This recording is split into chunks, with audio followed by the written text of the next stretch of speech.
बात करते हैं एक ऐसी साजिश की जिसमें पाकिस्तान है, आतंकी संगठन आईएसआईएस है और सबसे सनसनीखेज राज यह है कि इसमें हिंदुस्तान के खिलाफ आपत्तिजनक टिप्पणी करने वाले मालदीव की एक महिला भी शामिल है।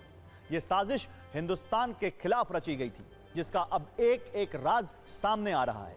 आईएसआईएस की गजवाए गुजरात वाली विस्फोटक साजिश को दुनिया के सामने लाने वाले आतंकी शाहनवाज को लेकर अब विस्फोटक खबर सामने आई है। दिल्ली से गिरफ्तार आतंकी शाहनवाज का मालदीव कनेक्शन सामने आया है। आतंकी शाहनवाज मालदीव की एक महिला के संपर्क में था। मालदीव की महिला ने शाहनवाज को आतंकवाद फैलाने की ट्रेनिंग दी थी। मालदीव की महिला ने शाहनवाज का ब्रेन वॉश किया था। खुफिया एजेंसी एनआईए को मालदीव की उस महिला की तलाश है। आपको सिर्फ 20 सेकंड में बताते हैं कि कैसे भारत को दहलाने के लिए एक बड़ी साजिश रची गई, जिसमें अलग अलग देश शामिल थे। मालदीव की महिला ने आईएसआईएस आतंकी शाहनवाज को ब्रेन वॉश किया था। इस कहानी में पाकिस्तान की भूमिका भी कम नहीं है, क्योंकि शाहनवाज जो भी कर रहा था, जो साजिश रच रहा था, इसका कमांड पाकिस्तान में बैठे अबू सुलेमान से आ रहा था। आईएसआईएस का सबसे बड़ा सेंटर सीरिया, जो इस विस्फोटक साजिश का भी सेंटर है, क्योंकि जो जानकारी सामने आई है उसके मुताबिक आतंकी शाहनवाज सीरिया में मौजूद आईएसआईएस के कैंप में पैसे भेजता था। सत्ता में पहले भी हमने आपको बताया है कि शाहनवाज सिर्फ मोहरा है, इसके पीछे का असली चेहरा है आतंकी संगठन आईएसआईएस। इसके पीछे का दूसरा चेहरा है पाकिस्तान।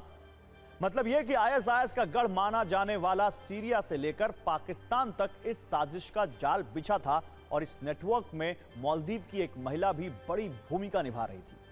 उसने सीरिया और पाकिस्तान में बैठे अपने आका से निर्देश पर आतंकी शाहनवाज को न सिर्फ ट्रेनिंग दी थी, बल्कि आतंकी हमले के लिए तैयार किया। शाहनवाज और मालदीव की महिला वाली पूरी कहानी आपको सिलसिलेवार ढंग से समझाते हैं। आतंकी शाहनवाज की एक टेलीग्राम चैनल केज्ड पर्ल के जरिए मालदीव की महिला से बात हुई। नाम भी चुनकर रखा गया था, पिंजरे में आतंक का मोती। महिला खुद को चैनल का एडमिन बताती थी। बताया जा रहा है महिला शाहनवाज की हैंडलर थी। संपर्क में आने के बाद महिला ने शाहनवाज का ब्रेन वॉश किया। इतना ही नहीं, अल हवल कैंप को दान देने के लिए भी उकसाया था और महिला के जरिए ही शाहनवाज ने सीरिया के अल हवल कैंप पैसा भेजा था।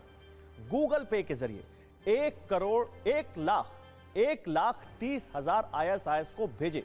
केरल के एक शिक्षक के जरिए पैसे भेजे। पैसे भेजने के लिए शाहनवाज ने अपनी पत्नी बसंती पटेल के खाते का इस्तेमाल किया था। शाहनवाज पाकिस्तान में बैठे अपने आका अबू सुलेमान के साथ साथ मालदीव की रहने वाली महिला के संपर्क में था। यहां पर एक नाम है अल हवल कैंप, जो आईएसआईएस का बड़ा ठिकाना है। इस कैंप में आईएसआईएस आतंकियों के परिवार भी रहते हैं।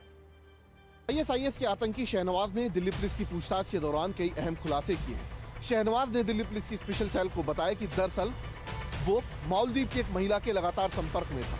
ये वो महिला है जो कि इन दिनों सीरिया में अल हवल कैंप के अंदर मौजूद है।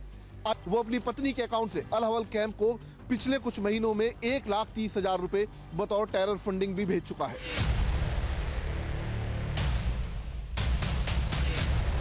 ये स्पष्ट हो गया कि मालदीव जैसे द्वीप में किसी प्रकार का कोई रेस्ट्रिक्शन वहाँ नहीं है और वहाँ पर आदमी छुपकर ये सारी अपनी गतिविधियाँ कर सकता है।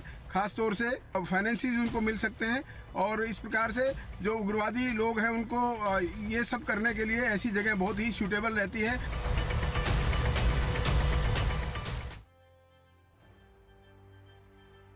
और अब शाहनवाज के आईएसआईएस कैंप में पैसे भेजने की पूरी कहानी को समझिए। मालदीव की महिला, जिसका नाम अभी तक सामने नहीं आया है, वो साल 2015 में मालदीव से सीरिया गई थी, जिसके बाद शाहनवाज ने वित्तीय सहायता देने के लिए उससे संपर्क किया। मतलब शाहनवाज आईएसआईएस आतंकी कैंप में पैसे भेजना चाह रहा था, जिसके बाद महिला ने अपने भाई का व्हाट्सएप नंबर दिया। यह नंबर मालदीव का था। महिला के भाई से शाहनवाज ने यह समझा कि पैसा कैसे अल हवल कैंप तक भेजा जा सकता है। महिला के भाई ने पड़ोसी जुनैद का नंबर दिया, जो केरल का रहने वाला था, मालदीव में शिक्षक था। टीवी9 भारतवर्ष के पास शाहनवाज की इंट्रोगेशन रिपोर्ट है, जिसमें साफ साफ लिखा है आतंकी शाहनवाज ने आईएसआईएस को कब और कितने पैसे भेजे। अप्रैल 2020 में 90,000 रुपए गूगल पे के जरिए भेजे गए थे, जिसके बाद आईएसआईएस की तरफ से पैसे मिलने का कॉन्फर्मेशन भी आया था और इसके बाद मई 2020 में 40,000 रुपए फिर से भेजे गए। मतलब कुल 1,30,000 रुपए भेजे गए थे। तो ये तो आपने आईएसआईएस की साजिश और शाहनवाज की आतंकी वाली पूरी कुंडली देखी। अब आपको मालदीव की कहानी बताते हैं, जो पिछले कुछ दिनों से चीन के साथ संबंधों को लेकर विवादों में है। लेकिन मालदीव के आतंकवाद कनेक्शन वाले राज और भी चौंकाने वाले हैं। मालदीव में 98% से ज्यादा आबादी कट्टर सुन्नी मुस्लिमों की है। पिछले साल जुलाई में अमेरिका के गृह मंत्रालय ने मालदीव के कुछ कट्टरपंथियों और संगठनों को आतंकियों की सूची में डाला था। आईएसआईएस के 18 समर्थक और अल कायदा के 2 समर्थकों को आतंकियों की लिस्ट में डाला गया था। यह कहा गया था कि ये लोग और संगठन आईएसआईएस खुरासान के स्थानीय हैंडलर मोहम्मद अमीन से जुड़े थे। यूएस डिपार्टमेंट ऑफ ट्रेजरी ने अपनी एक रिपोर्ट में कहा है कि साल 2014 से लेकर 2018 की शुरुआत तक मालदीव के 250 से ज्यादा लोग आईएसआईएस में भर्ती के लिए सीरिया जा चुके हैं। मालदीव का अड्डू शहर आतंकियों का गढ़ है। यहां के कई और भी स्थानीय गुट आईएसआईएस के लिए काम करते हैं। इसके लीडर इस्लामिक स्टेट तक आईईडी और लड़ाके पहुंचाने का काम करते हैं।